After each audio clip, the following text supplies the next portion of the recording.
تراویحوں کے بعد آپ نماز پڑھا رہے تھے، تیسری رکعت میں آپ نے ایسے کر لیا۔ وہ تو وطر کی نماز تھی نا، وطر کی نماز میں دوسری رکعت کے بعد جب دو قعدے کے بعد کھڑے ہوتے ہیں نا، تیسری رکعت میں سورۃ فاتحہ پڑھتے ہیں، سورۃ اخلاص، اس کے بعد دوبارہ اللہ اکبر کہہ کے جو کانوں کو ہاتھ لگاتے ہیں نا، اس میں دعائے قنوت پڑھتے ہیں۔ تو وہ آپ نے پڑھی تھی کل؟ نہیں پاپا جی، مجھے تو آتی نہیں ہے۔ کیوں بیٹا؟ وہ تو واجب ہے پڑھنی، وہ تو بہت ضروری ہے۔ پھر آج میں کیا پڑھوں گا؟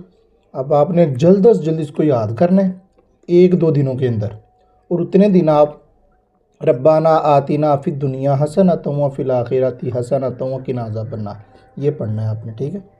ناظرین، میرا پیغام دوسروں کے ساتھ شیئر کیا کریں، اور جیسا کہ میں آپ کو کہتا ہوں کہ میرے یوٹیوب چینل پہ بھی جائیں اور ہمیں وہاں پر بھی محبت کریں۔